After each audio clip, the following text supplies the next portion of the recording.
¿Cómo es posible que el hombre que habló con Dios terminara construyendo altares para demonios? La escena se abre en un silencio opresivo, un vacío que el oro no puede llenar.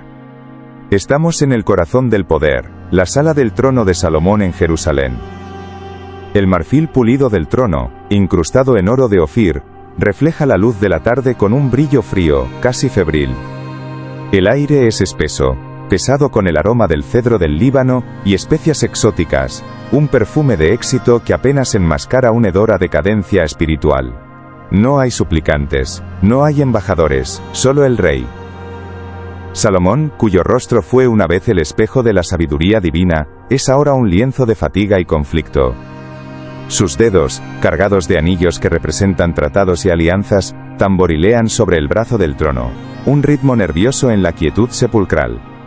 Su mirada está perdida, no en los planos del templo que construyó para la gloria de Dios, sino en un punto invisible más allá de los muros de la ciudad santa.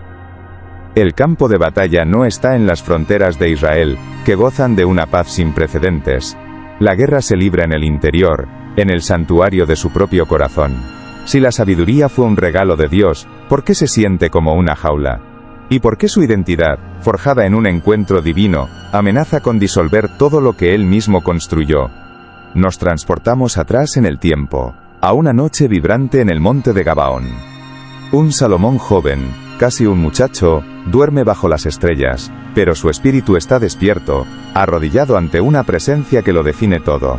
Es el sueño fundacional, el momento en que el cielo se inclina para escuchar a la tierra. La voz de Dios no es un trueno, sino una resonancia en el núcleo de su ser, ofreciéndole el mundo. Y la petición del joven rey es de una pureza asombrosa. No pide riquezas, ni poder, ni una larga vida, sino un corazón entendido, para gobernar con justicia al pueblo de Dios. Es la cumbre de su devoción, el instante en que su voluntad se alinea perfectamente con el propósito divino. Ahora, volvemos a la Jerusalén de su madurez. La promesa de Dios se ha cumplido con una abundancia que desborda la imaginación. La paz es su manto y la prosperidad su legado. Pero es en esta cumbre de gloria donde se siembra la semilla de la ruina. Si crees que Dios revela sus secretos a quienes lo buscan con sinceridad, suscríbete para que juntos descifremos los misterios de su palabra. Porque la primera grieta en el alma de Salomón no fue un acto de rebelión atronadora, sino un susurro de compromiso diplomático, una decisión que sellaría su destino. El primer dilema espiritual no se presenta como una tentación grotesca, sino como un acto de brillantez política. La cámara nos muestra la llegada de una caravana real, no de guerra, sino de paz. Es la hija del faraón de Egipto, la superpotencia del sur, ofrecida en matrimonio a Salomón. Para cualquier consejero, para cualquier estratega, es un triunfo absoluto. Un pacto que neutraliza a un antiguo enemigo, abre rutas comerciales y eleva el estatus de Israel a un nivel nunca antes visto. No hay pecado visible. No hay idolatría explícita. Solo razón de Estado. Pero en el mundo espiritual, las líneas son más finas. Este matrimonio, celebrado con fiestas y alabanzas a la sabiduría del rey, introduce una semilla extranjera en el suelo sagrado de la ciudad de David. Es el primer compromiso.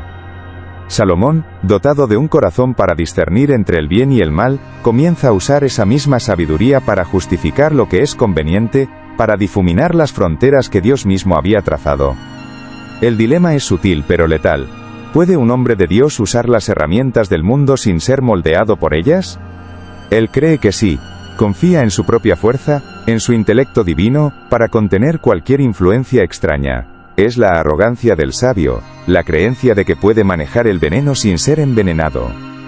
La primera pista del misterio, la clave para entender esta catástrofe espiritual a cámara lenta, no se encuentra en los anales del reino ni en las tablillas de los tratados políticos. Se halla en un rollo antiguo, casi olvidado, escrito siglos antes de que Israel tuviera un rey. Es el libro de Deuteronomio, capítulo 17. Allí, como una advertencia profética, Dios establece la ley del rey, un manual de instrucciones para el hombre que se sentaría en el trono. El texto es inquietantemente específico, una prohibición triple diseñada para proteger el corazón del monarca. Se le prohíbe multiplicar caballos, el símbolo del poder militar y la confianza en la carne. Se le prohíbe multiplicar para sí plata y oro, el señuelo de la autosuficiencia y la codicia. Y la advertencia más crucial, se le prohíbe multiplicar mujeres, para que su corazón no se desvíe. Este pergamino es el mapa de la caída de Salomón. Cada logro que el mundo aplaude, su ejército de carros importados de Egipto, su riqueza legendaria que hacía que la plata no tuviera valor en Jerusalén, es una transgresión directa de este mandato sagrado. El hombre que conocía la ley, mejor que nadie, se convierte en su violador más metódico. El misterio de su corrupción no es un evento, sino un patrón, y este patrón es la primera prueba tangible de que su corazón ya había comenzado a desviarse del único camino que garantizaba su vida. La exploración de esta tragedia comienza no con un estruendo, sino con el eco de cascos sobre la piedra de Jerusalén. El primer mandato de Deuteronomio, no multiplicará para sí caballos, es la primera frontera que Salomón cruza con la bandera de la prudencia. Visualizamos los establos reales, una maravilla arquitectónica de cedro y piedra labrada, 1400 carros, 12.000 jinetes. No son simples bestias. Son máquinas de guerra importadas de Egipto, el fruto prohibido de su primera alianza matrimonial.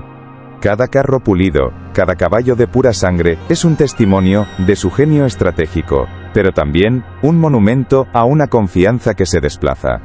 La seguridad de Israel ya no descansa únicamente en la promesa de Yahvé, sino también en la velocidad de sus corceles y la fuerza de sus ejes.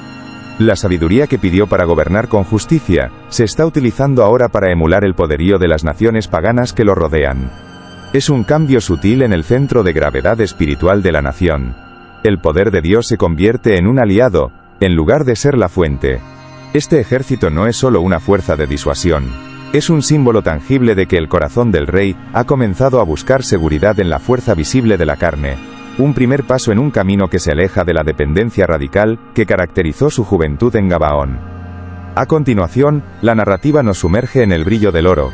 La segunda prohibición, ni plata ni oro amontonará para sí en abundancia, es ignorada con una magnificencia que ciega al mundo. La cámara se desliza por los tesoros del palacio, donde escudos de oro batido cuelgan como meros adornos en las paredes, y la vajilla del rey es de oro puro. El texto de 1 Reyes 10 nos informa de que en los días de Salomón, la plata no era de estima alguna, era tan común como las piedras en las calles de Jerusalén. 666 talentos de oro llegaban cada año, una cifra que resuena con un eco ominoso en la numerología bíblica. Este torrente de riqueza no es solo una bendición, se convierte en una atmósfera, una realidad que redefine el valor. Cuando la abundancia es tan vasta, la dependencia de un proveedor invisible se vuelve un concepto abstracto. La oración por el pan de cada día pierde su urgencia cuando los graneros están a rebosar por una década. Salomón, rodeado de un lujo que ningún monarca había conocido, comienza a creer en la infalibilidad de su propio sistema, de su red de comercio, de su diplomacia. El oro, que debía ser una herramienta, se convierte en un aislante que lo separa de la necesidad de una fe humilde y diaria. Su corazón, en lugar de ser un tesoro para Dios, se está convirtiendo en una cámara acorazada. Pero es la tercera prohibición, la más íntima y letal, la que sella su destino, ni tomará para sí multitud de mujeres, para que su corazón no se desvíe. Aquí, la caída de Salomón se revela no como un acto de lujuria, sino como el pináculo de su estrategia geopolítica. 1000 mujeres. 700 esposas de linaje real, 300 concubinas. Cada una de ellas no es una conquista romántica, sino un tratado viviente. Una princesa moabita para asegurar la frontera oriental. Una hija de Sidón para garantizar las rutas marítimas. Una heredera hitita para pacificar el norte. Desde una perspectiva puramente humana, es una red de alianzas magistral que garantiza una paz sin precedentes. Salomón está tejiendo una tela de araña diplomática que tiene a Israel en su centro seguro. Pero cada hilo de esta red está envenenado. Con cada nueva esposa extranjera, una puerta se abre en el corazón espiritual de la nación. No son solo mujeres las que entran en el palacio, son sus costumbres, sus tradiciones y sobre todo, sus dioses. El hombre que debía ser un faro de la verdad de Yahvé para las naciones, está importando la oscuridad de las naciones a su propia casa, creyendo que su sabiduría es un fuego lo suficientemente brillante como para no ser extinguido. La consecuencia inevitable de estas alianzas es la transformación del palacio real en un panteón cosmopolita. La idolatría no llega a Jerusalén como una invasión militar sino como parte del séquito de una novia. Es una infiltración silenciosa y cortés. Al principio, son pequeños gestos de tolerancia, un rincón privado en los aposentos de una reina para un pequeño ídolo de Astarte. El aroma de un incienso extraño quemado en honor a Quemos. El murmullo de cánticos a Moloc en una noche de luna llena. Salomón, en su arrogancia intelectual, lo permite.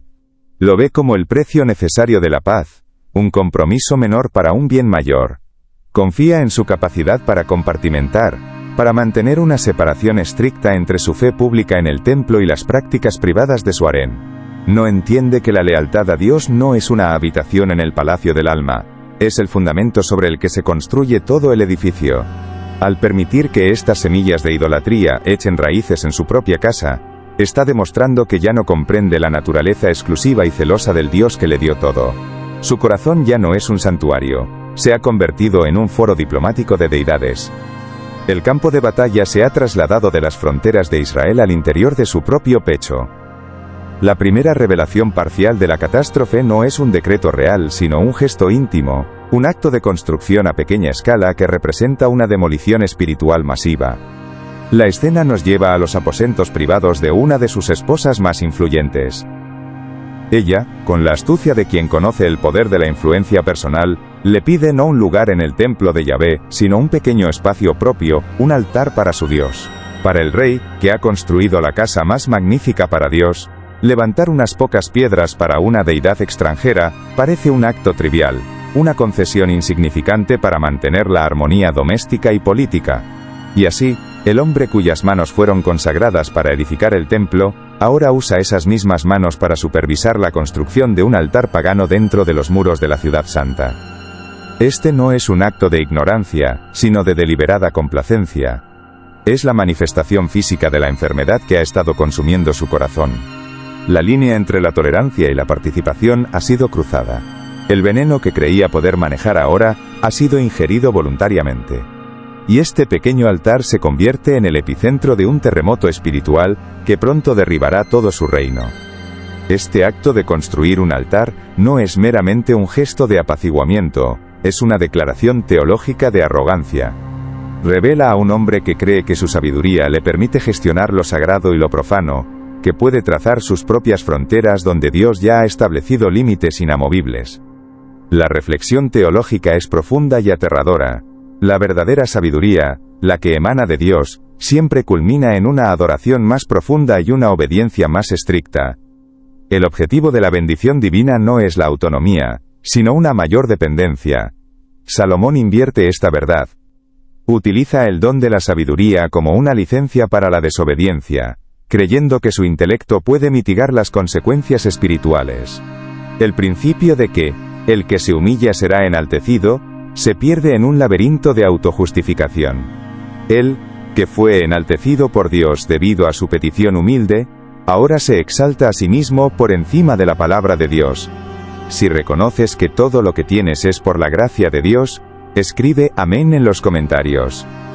La acción de Salomón nos obliga a mirar más allá del acto en sí, y a ver el estado del corazón que lo motivó. Nos muestra que el compromiso no es un evento aislado, sino el fruto de un orgullo que ha estado creciendo en la sombra de sus mayores logros. El análisis espiritual de este gesto revela que el rey ya no ve a Dios como su soberano, sino como el patrocinador de su propio imperio. El análisis espiritual de la caída de Salomón nos sumerge en la psicología del necio sabio. Su tragedia no es que perdiera su sabiduría, sino que su sabiduría se divorció de la obediencia. El don divino, desprovisto de la humildad que lo mantenía anclado a su dador, se convirtió en una herramienta sofisticada para la racionalización del pecado. Podemos imaginar sus monólogos internos. Este matrimonio con Egipto es necesario para la seguridad nacional. Tolerar los dioses de mis esposas es un acto de diplomacia, no de infidelidad.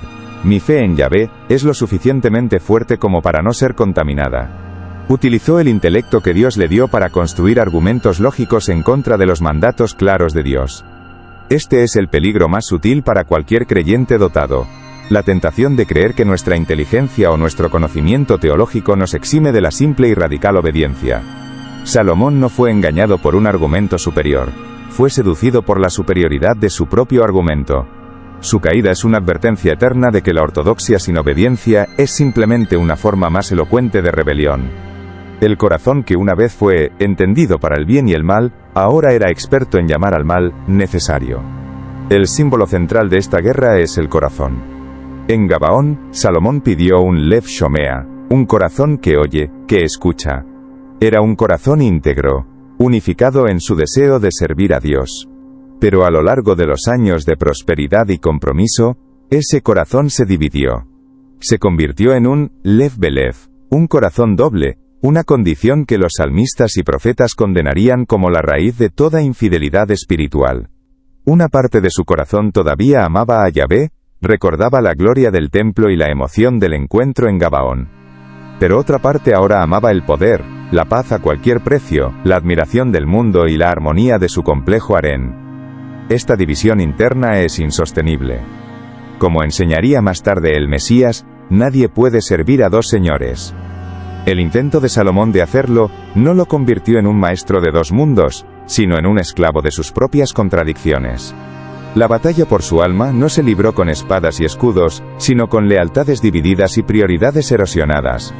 Cada decisión que favorecía la conveniencia política sobre el mandato divino, era una pequeña victoria para el lado oscuro de su corazón, un lento ceder de territorio, hasta que el santuario interior fue casi completamente invadido. Esta invasión se rige por el principio teológico de los pequeños compromisos. Nadie salta de la cima de la devoción al abismo de la apostasía en un solo día. La caída es siempre una pendiente, no un precipicio. El primer paso de Salomón fue el matrimonio con la hija del faraón. Parecía un paso hacia arriba en la escena mundial, pero fue un paso hacia abajo en la escalera de la fe. Ese primer compromiso hizo que el segundo fuera más fácil. Si una esposa extranjera era aceptable por razones de Estado, ¿por qué no 2? ¿O 10? ¿O 700? Cada nueva alianza erosionaba un poco más el principio de exclusividad. La tolerancia de sus dioses en privado hizo que la construcción de un altar privado pareciera un paso lógico. Y la construcción de un altar privado prepararía el camino para el culto público. Es la ley de la entropía espiritual. Un sistema cerrado sobre sí mismo y alejado de su fuente de energía divina, tiende inevitablemente al desorden y la decadencia. Salomón pensó que cada compromiso era una excepción controlada, pero en realidad estaba estableciendo un nuevo precedente, una nueva normalidad. Estaba redefiniendo la obediencia hacia abajo, un mandato a la vez, hasta que la línea original se perdió de vista. En el corazón de esta pendiente resbaladiza se encuentra una redefinición de la idolatría. Para muchos, la idolatría es el acto primitivo de inclinarse ante una estatua de madera o piedra. La historia de Salomón nos enseña que es algo mucho más sutil y moderno. La idolatría es el acto de poner nuestra confianza fundamental en cualquier cosa que no sea Dios. Antes de que Salomón construyera un solo altar a un ídolo, su corazón ya estaba lleno de ellos. Su primer ídolo era el poder militar, la confianza en sus carros y caballos. Su segundo ídolo era la riqueza, la seguridad que provenía de sus arcas desbordantes. Su tercer y más poderoso ídolo era la sabiduría política, la creencia en su propia capacidad para navegar las complejidades del mundo y asegurar la paz a través de alianzas humanas. Las mujeres y sus dioses no fueron la causa de su idolatría, fueron la manifestación externa de una idolatría que ya había capturado su corazón. Estaba adorando su propia habilidad, su propia fuerza y su propia gloria. Los altares a Quemos y Moloch fueron simplemente la externalización de un culto al yo, que llevaba años celebrándose en el santuario de su mente. Una de las preguntas teológicas más inquietantes que surgen de esta lenta decadencia es, ¿dónde estaba la voz de Dios? Después del encuentro inicial en Gabaón, y una segunda aparición para advertirle, las escrituras guardan silencio. No hay más sueños proféticos, no hay más visitas de un profeta como Natán a su padre David. Este silencio divino es quizás una de las formas más aterradoras del juicio. No es un abandono furioso, sino un permitir que las consecuencias de las propias elecciones sigan su curso natural. Dios, en su soberanía, le dio a Salomón exactamente lo que su corazón dividido deseaba: un reino donde podía ser el arquitecto de su propio destino, libre de la interferencia de mandatos inconvenientes. Es un silencio que respeta la terrible libertad del albedrío humano. Cada día que Salomón se despertaba y elegía la conveniencia sobre la consagración, Era un día en que se alejaba más de la frecuencia en la que Dios habla. La voz de Dios no se había ido. El corazón de Salomón, el Lev Shomea, simplemente había dejado de escuchar, ensordecido por el ruido de sus propios logros y ambiciones. Finalmente, toda la capa teológica se consolida en la trágica realización de que Salomón se ha convertido en una profecía andante. El capítulo 17 de Deuteronomio no era simplemente una buena ley, era un diagnóstico divino de la vulnerabilidad del corazón humano en el poder. Las 3 prohibiciones, caballos, oro, mujeres, eran las 3 avenidas principales por las que la corrupción entraría en el corazón de un rey. Y Salomón, el hombre más sabio, en lugar de ver la ley como una valla protectora, la vio como una restricción a su genio. Se convirtió en el caso de estudio definitivo, la encarnación perfecta de todo aquello contra lo que Dios había advertido.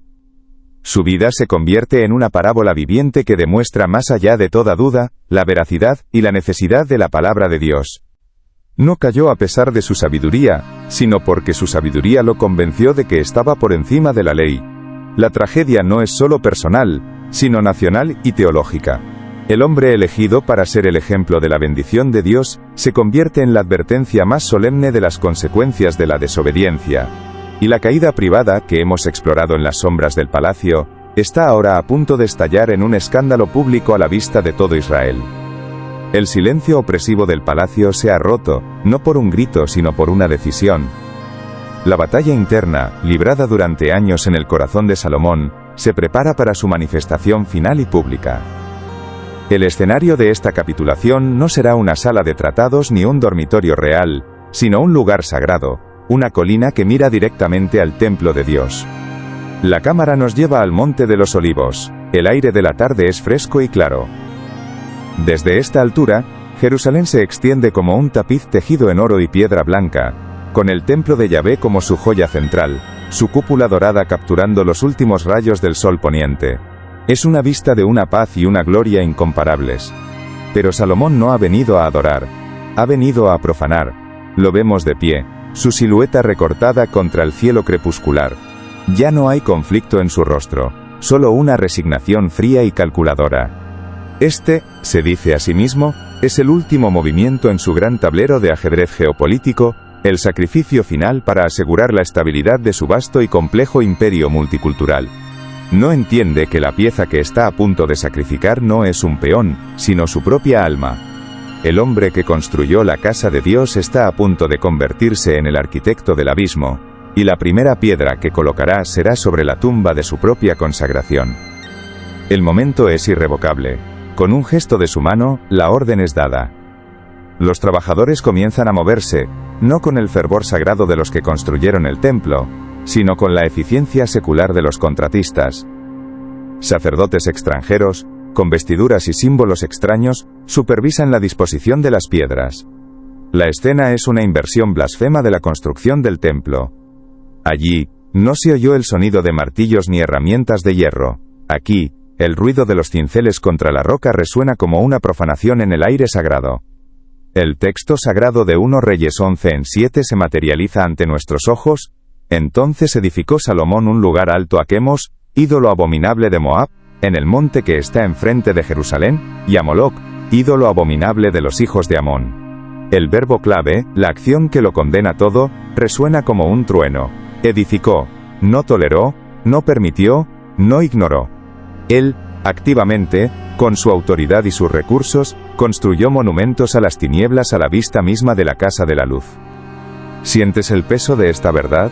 La sabiduría sin obediencia es la forma más sofisticada de necedad. Comparte este mensaje. Hay un hermano que necesita entender hoy que los pequeños compromisos construyen los altares de nuestra propia caída. Esta es la confesión definitiva, la respuesta a la pregunta que ha flotado sobre toda nuestra investigación. Quien corrompió al hombre más sabio, fue el hombre más sabio. Su caída no fue una seducción, fue un suicidio espiritual. La reacción del cielo ante esta traición a plena luz del día, no sería el silencio. La respuesta divina rompe el largo silencio, no llega con fuego y azufre, sino con la terrible claridad de una relación rota. Leemos en 1 Reyes 11:9 que, se enojó Jehová contra Salomón, por cuanto su corazón se había apartado de Jehová Dios de Israel, que se le había aparecido 2 veces. La atmósfera en Jerusalén cambia. La luz dorada que una vez pareció una bendición ahora, se siente como un reflector que expone la podredumbre. El humo de los sacrificios paganos en el Monte de los Olivos, se mezcla con el humo sagrado que se eleva del templo, creando una neblina espiritual que asfixia la ciudad. Entre el pueblo, comienzan los murmullos.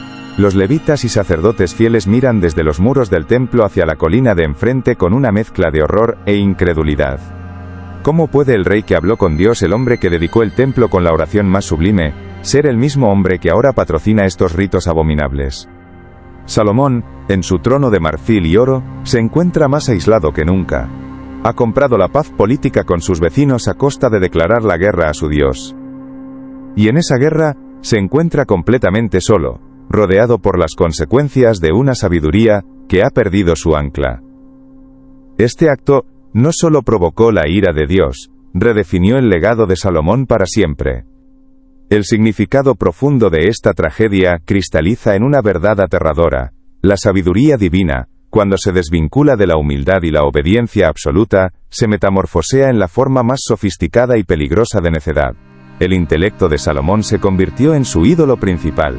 Creyó que era lo suficientemente brillante para manejar el pecado, para compartimentar la fe, para trazar sus propias líneas éticas, donde Dios ya había establecido fronteras inamovibles. Su historia es un espejo para nuestra era, una civilización que adora la inteligencia, la estrategia y la capacidad de gestionar todas las áreas de la vida.